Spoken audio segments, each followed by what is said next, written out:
First day in Poland in one word. Ooh, I'd say new, because it's a whole different environment. But I'd say unexpected. Disaster. I hated my first day. I cried myself.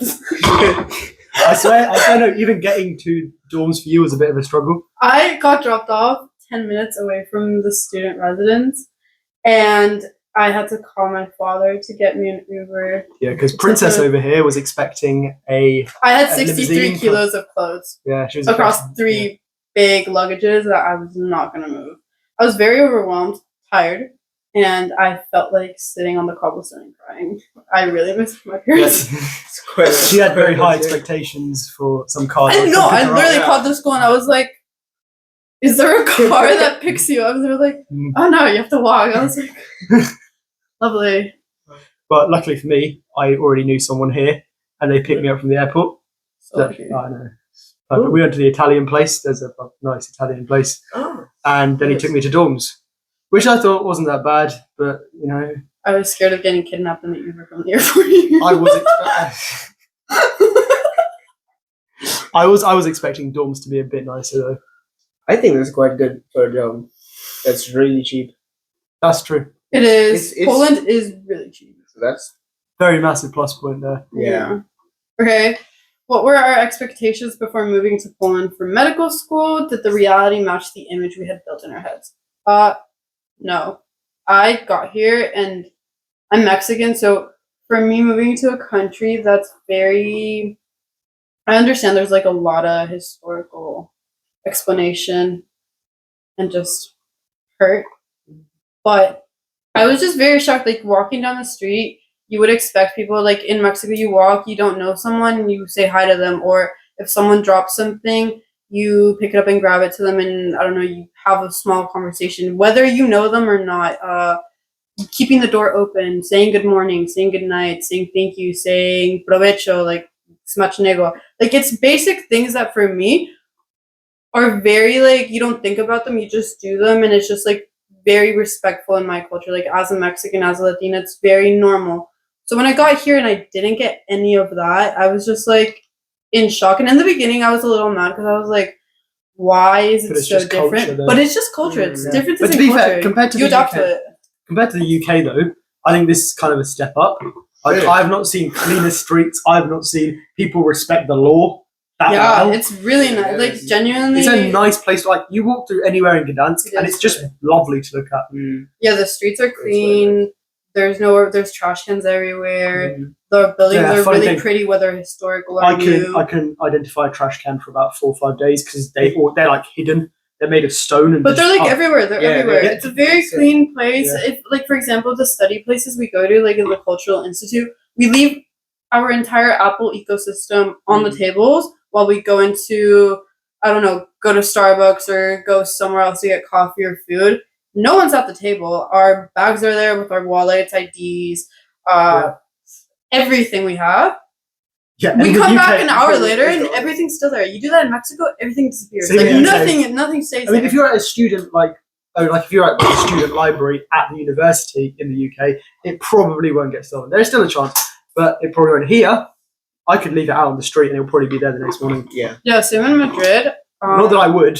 But when you go to cafes, like you can't leave your shit there, like unattended. Okay, maybe if you go to the bathroom, but every time I go and sit and study in a cafe in Madrid, I'll ask them, like, "Oh, can you watch my stuff for like 3 minutes? I'll be right back."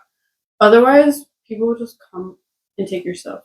But here, people are genuinely really respectful. Like if it's not theirs, they won't touch it. And like people they're not confrontational. Like everyone minds their own business. It's a very, very individual society to say. It's nice. I like it.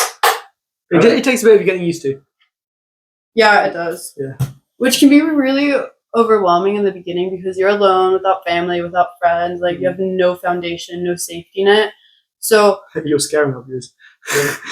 It's okay, you get used to it. But it's different, and you kind of just have to like dive in, no safety net, and just risk it. And at the end of the day, I feel like if you tell me, "Oh, you have to move tomorrow," I'll be like, "Okay." no big deal. Just pick up and go. You get more used to it, don't you? Yeah, Like, just yeah. picking it And you up become and more independent. Like coming back home, I feel like it's really weird because your parents will want to tell you what to do, and you're just like, "Why are you telling me what to do? Oh, Like, where are you going? What are you doing? Yeah. Here you wake up and it's just like, oh, I don't know what I'm going to do with my day.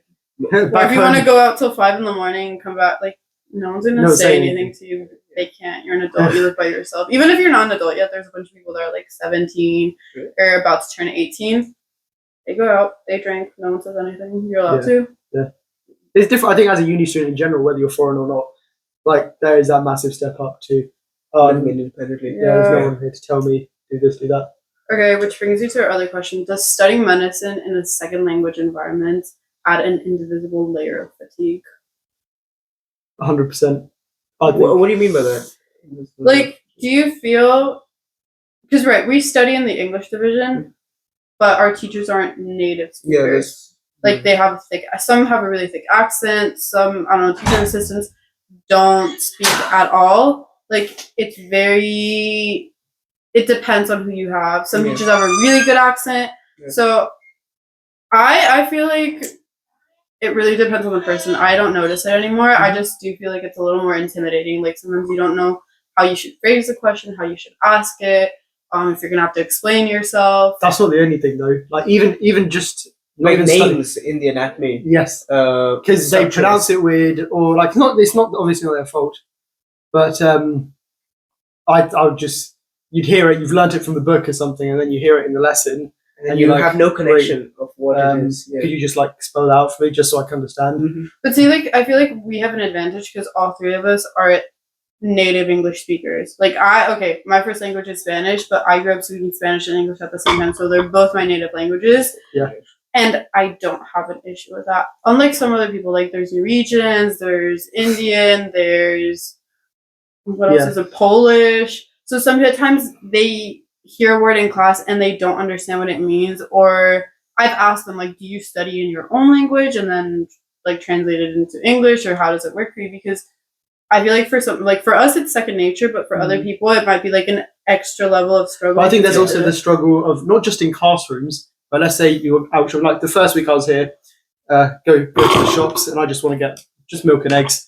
I can't tell which milk is normal milk, and you can't ask anyone because you don't know Polish.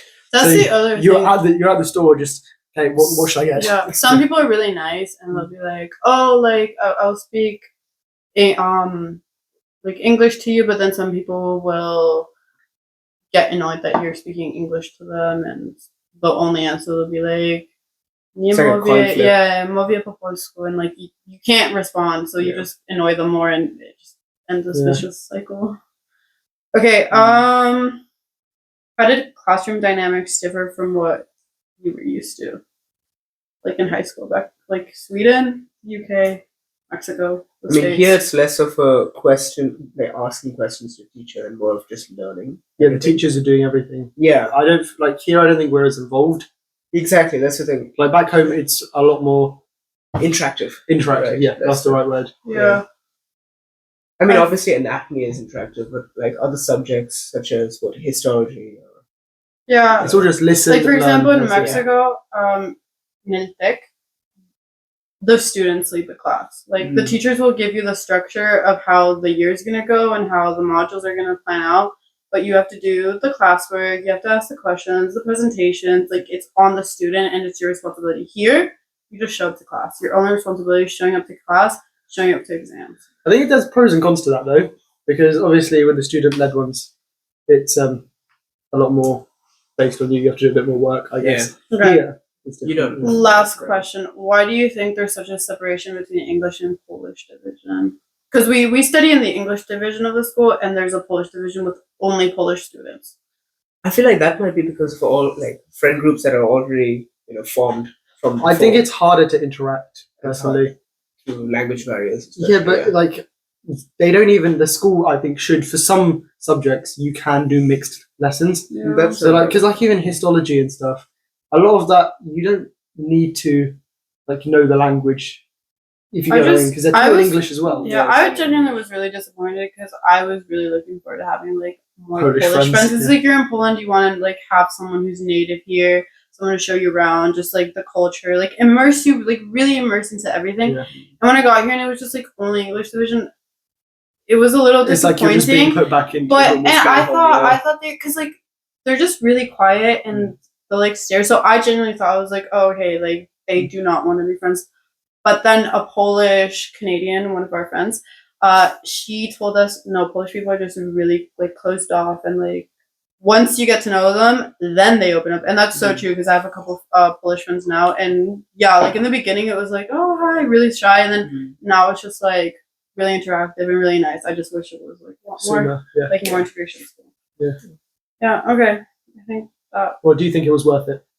What, coming here? Poland, yeah. I would say so, yeah, because especially because of the prices, living expenses, and it's such a step. And you make such a vast network of friends at Yeah, from I so feel many like different we- places. Yeah. Pretty good It's for very more international. opportunities as well, yeah. I do think it was worth it. There's a lot of like hiccups on the way, but I'm happy 100% here. recommend. Yeah, good experience. Yeah.